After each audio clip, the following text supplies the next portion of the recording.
Hello friends, good morning.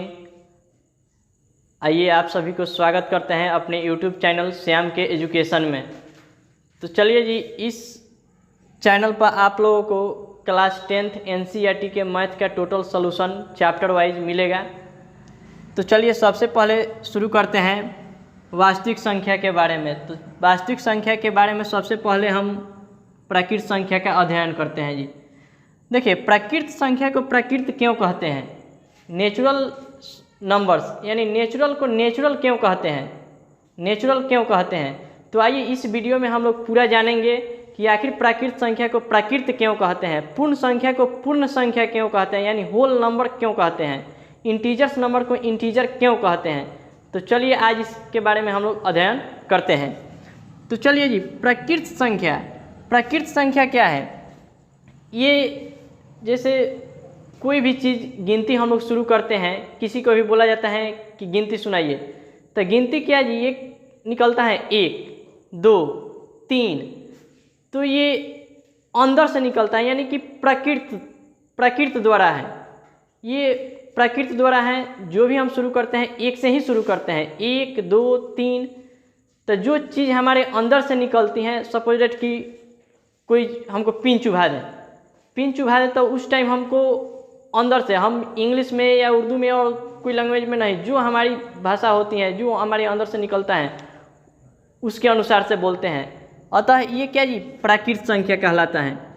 उसके बाद देखिए, प्राकृत संख्या में 1 2 3 4 5 6 7 8 9 तक ठीक था। अब 9 तक हमारा गिनती रुक गया। अब 9 के आगे गिनती रुक गया।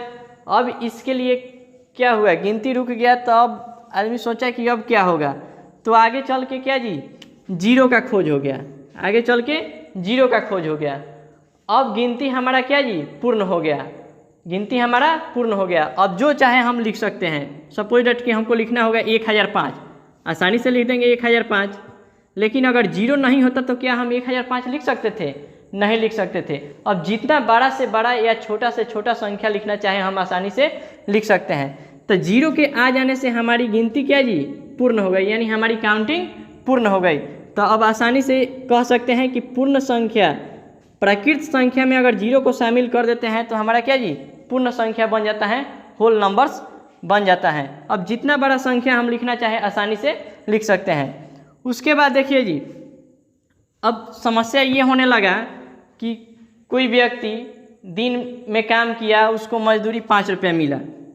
5 रुपया मिला, उसने क्या किया कि 2 रुपया खर्च कर दिया।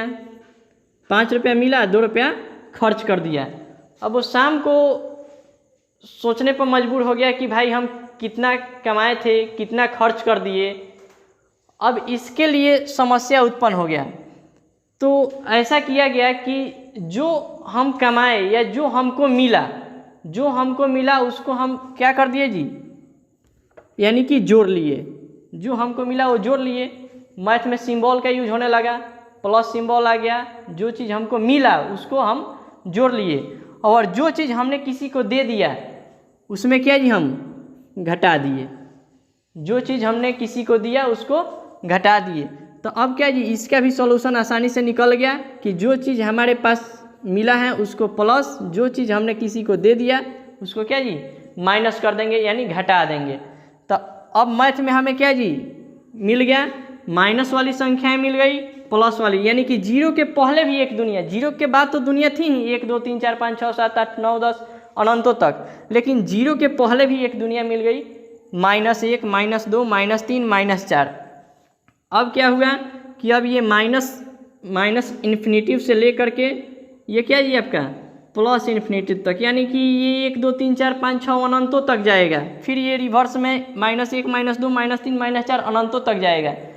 अब देखिए जी, इसलिए पूर्णांक संख्या को 2 भागों में बांट दिया गया। एक तो आपका हो गया धनात्मक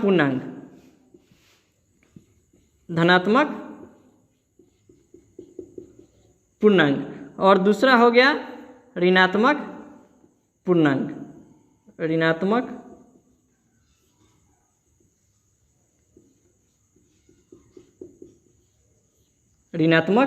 पूर्णांक।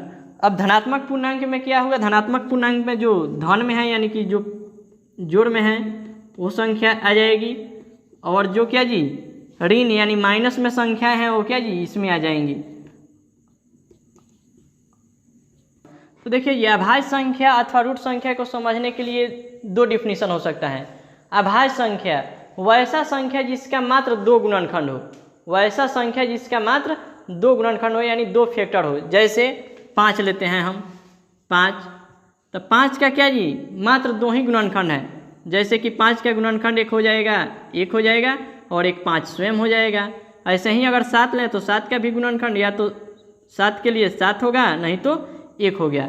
तो वैसी संख्या जिसके केवल दो ही गुणनखंड है, जिसकी दो ही गुणनखंड है, या ऐसे बोल सकते हैं कि जिस संख्या का गुणनखंड 2 से ज़्यादा न हो, वो क्या जी आपका अभाज्य संख्या कहलाएगा। जैसे कि 2 हो जाएगा, 3 हो जाएगा, 4 नहीं होगा, 5 हो जाएगा, 6 7 हो जाएगा। उसके बाद क्या जी 9 नहीं होगा, क्योंकि 9 का क्या जी 9 तो 1 और 9 से तो कटेगा ही, इसके अलावा क्या जी ये 3 से भी कट जाएगा। तो देखिए ये 9 यहाँ पर नहीं होगा। तो 2 3 5 7 11 13 ये सब संख्याएं क्या जी अभाज्य संख्या कहलाएंगी, यानी रूट संख्या कहलाएंगी। अब देखिए जी यहाँ पर एक सवाल उत्पन्न होता है कि सबसे छोटी अभाज्य संख्या क्या है। सबसे छोटी अभाज्य संख्या क्या है? तो सबसे छोटी अभाज्य संख्या क्या जी 2 है। और ये भी क्वेश्चन उठता है कि सबसे छोटी सम अभाज्य संख्या क्या है। तो सम अभाज्य संख्या भी क्या जी 2 है, और बड़ी कोई अभाज्य संख्या नहीं है। कोई बड़ा अगर सम संख्या लिखते हैं, मान लीजिए कि हम 14 लिखते हैं, 16 लिखते हैं, कोई भी अगर सम संख्या लिखते हैं जो 2 से बड़ा है, वो सब क्या जी भाज्य संख्या के अंतर्गत चली जाएगी, वो अभाज्य संख्या नहीं होगी। क्योंकि 2 से बड़ा कोई भी सम संख्या लेंगे तो वो तो अपने आप से कटेगा ही, और 1 से कटेगा, और इसके अलावा भी वो दूसरे संख्या से भी कट जाएगा, इसलिए दूसरा कोई सम संख्या अभाज्य संख्या नहीं होगा। उसके बाद जानते हैं जी संयुक्त संख्या या यौगिक संख्या। तो इसमें देखिए जी जो संख्याएं अभाज्य नहीं हो, जो संख्याएं अभाज्य नहीं हो वो आपका क्या जी संयुक्त संख्या या यौगिक संख्या कहलाएगा। या ऐसे जाने कि जिस संख्या का 2 से अधिक फैक्टर हो जाए वो आपका क्या जी संयुक्त संख्या या यौगिक संख्या कहलाएंगे। जैसे एक नहीं होगा, एक तो ऐसे स्पेशल अपने आप में स्पेशल वर्ड है एक, क्योंकि एक सबसे छोटा संख्या है, उसमें किसी संख्या से भाग लगाया नहीं जा सकता है, इसलिए क्या जी 1 को लेंगे नहीं। उसके बाद 2, तो 2 तो अभाज्य संख्या में है। 3 भी अभाज्य संख्या में है, क्योंकि 3 का फैक्टर केवल 3 ही होगा और 1 होगा, इसके अलावा किसी दूसरे संख्या से उसमें भाग नहीं लगेगा। तो इसमें ये शुरू होगा 4 से, ये शुरू होगा आपका 4 से। तो सबसे छोटा संयुक्त संख्या क्या हो गया जी 4 हो गया। 4 के बाद क्या हो जाएगा जी 6 हो जाएगा। उसके बाद क्या जी 8 होगा, उसके बाद 9 होगा, उसके बाद 10 होगा, उसके बाद 12 होगा। जैसे मैं ले लीजिए 10 को, तो 10 का क्या जी 10 तो 1 से विभाज्य होगा ही, 10 क्या जी 10 से भी विभाज्य होगा। इसके अलावा 10 क्या जी 5 से भी विभाज्य होगा, यानी कि 10 में 1 और 10 के अलावा क्या जी 10 5 से भी पूरा कट जाएगा। और जो संख्या अपने आप को छोड़ करके और 1 को छोड़ करके अन्य संख्या से विभाजित हो वहीं आपका क्या जी संयुक्त संख्या या यौगिक संख्या कहलाता है। इंग्लिश में इसको कंपोजिट नंबर्स बोलते हैं।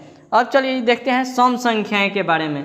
तो सम संख्याएं, इसको समझने का सबसे आसान तरीका है जिस संख्या का हम जोड़ा लगा सकते हैं, जिस संख्या का हम जोड़ा लगा सकते हैं उसको क्या जी सम संख्या कहते हैं। या ये भी बोल सकते हैं कि जिस संख्या में 2 से भाग करने पर पूरा कट जाए वो आपका सम संख्या कहलाता है। यानी कि 2 के पहाड़ा में जितना भी संख्या आता है वो सब क्या जी सम संख्या कहलाएगा। जैसे देखिए 2 हो गया, 4 हो गया, 6 हो गया, 8 हो गया, 10 हो गया, 12 हो गया, 14 हो गया, ये सब संख्याएं क्या जी सम संख्याएं कहलाएंगी।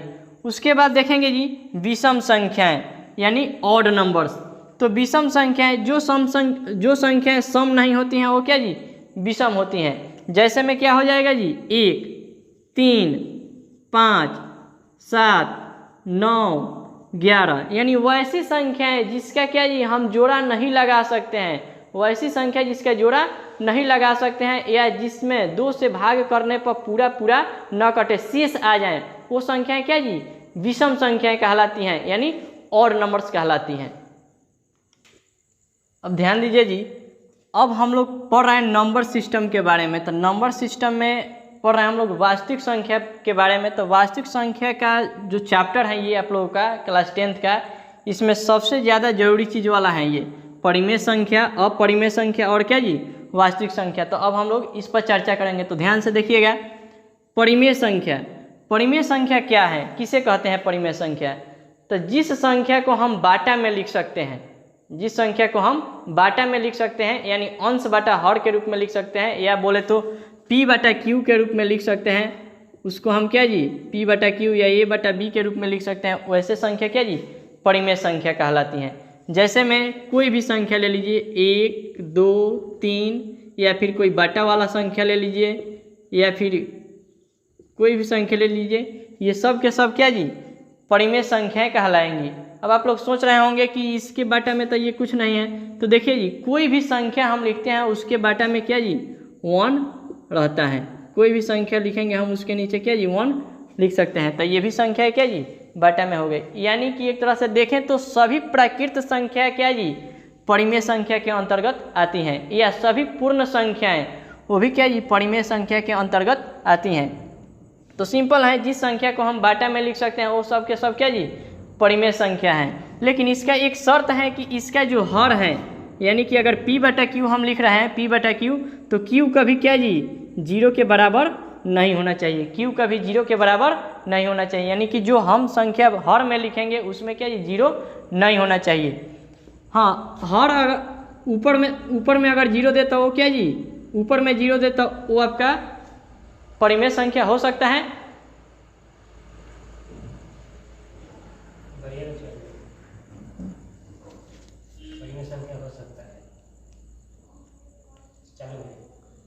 तो देखिए जी, 0 परिमेय संख्या हो सकता है, 0 के बटा में 1। लेकिन यहीं 0 अगर यहीं 0 आपका नीचे हो जाए, अगर यहीं 0 नीचे हो जाए तो ये क्या जी परिमेय संख्या नहीं होगा, क्योंकि कभी भी हर 0 के बराबर नहीं होना चाहिए, यानी कि Q नॉट इक्वल 0 होना चाहिए।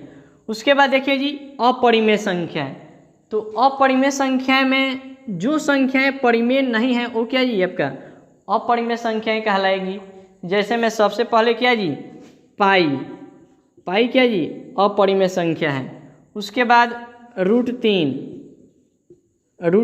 अपरिमेय संख्या है, √5 अपरिमेय संख्या है। अब देखिए जी, इसको हम बाटा के रूप में नहीं लिख सकते हैं, क्योंकि इसका जो वैल्यू आएगा वो क्या जी बदलता रहेगा। इसका वैल्यू जो है बदलता रहेगा। परिमेय संख्या में है, अगर मान लीजिए कि अगर हम भाग करें 3/2 हो, अगर भाग करें तो क्या आएगा जी 1.5 रिपीट होता चलेगा।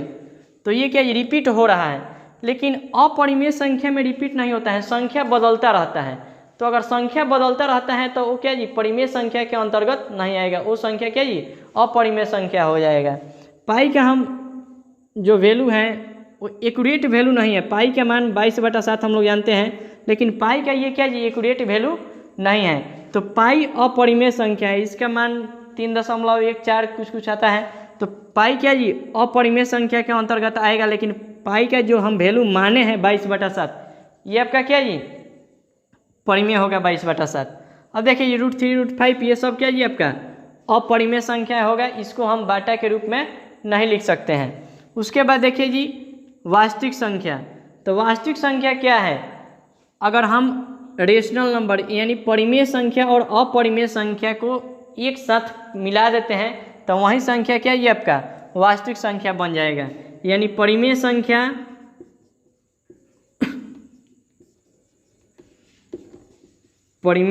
प्लस अपरिमेय